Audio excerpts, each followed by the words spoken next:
I'm just getting ready to do my dishes here. And whenever I stick my hands in the water, these thoughts start flowing. And please forgive my nasal sound. I've been cleaning house and dusting, and I got stuffed up a little bit from breathing the dust. Anyways, as I was getting my hands in the water, I was thinking about the story of the Garden of Eden and the snake, the talking snake in the tree, and that whispered to Eve, whispered to the soul, that when you eat of this tree, you shall be as gods.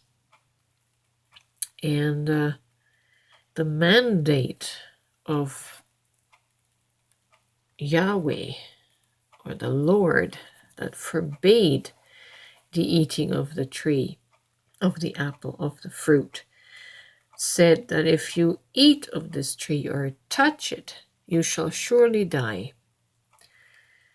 Now the snake, the talking snake in the tree,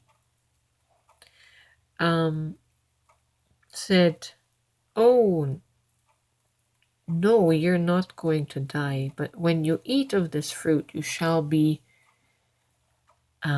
like God. You shall become as gods."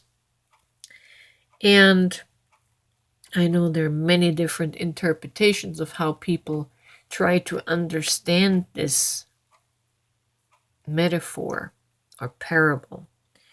The way I understand it is that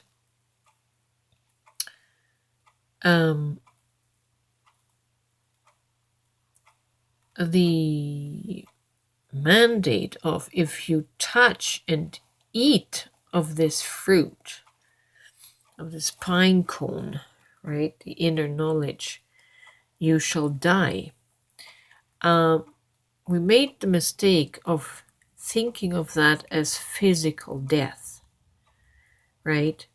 And nobody has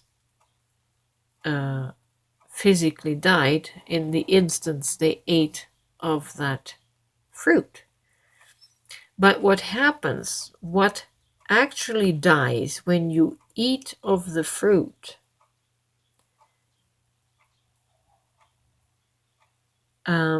is your ego, because suddenly you become aware of your God self. See, the snake, which is the Kundalini snake, the snake said you will become like God. And that refers to the rise in consciousness where you recognize yourself beyond the identity of mere human or mere mortal. The fruit will give you the recognition of your eternal soul, your eternal spirit, your eternal origin. And that is how you become as God. So it was not talking about people's physical deaths, but if you touch this tree, if you touch this fruit of the pineal gland of the third eye, and you eat of that knowledge, your ego will die. Your lower mortal identity will die, and you shall be like gods, and you shall transcend your mortality through consciousness. So eating of the tree is a good thing. You should pay attention to the Kundalini serpent. She will set you free from your Adamic mortality and living as a victim in this physical prison, in the mortality of physicality. Because that is our greatest fear, is our physical death. And then we think, our ego thinks that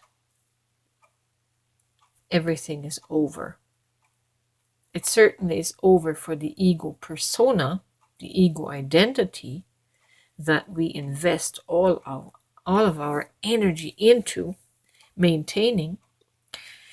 That will die when you eat of the fruit of your third eye and you experience God's self-realization.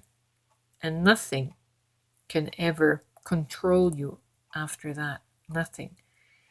You're not going to be living within the limitations of your mortal identity. It won't matter.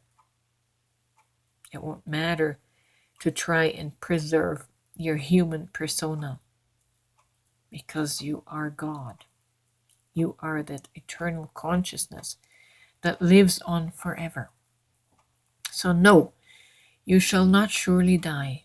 Only your ego is going to be changed. Ego is going to be absolved from its role of maintaining the human identity and persona unto the death. And when humanity eats of the tree, eats of the fruit, we can all rise out of this mortal death and birth cycle. We can stop killing each other because we never die.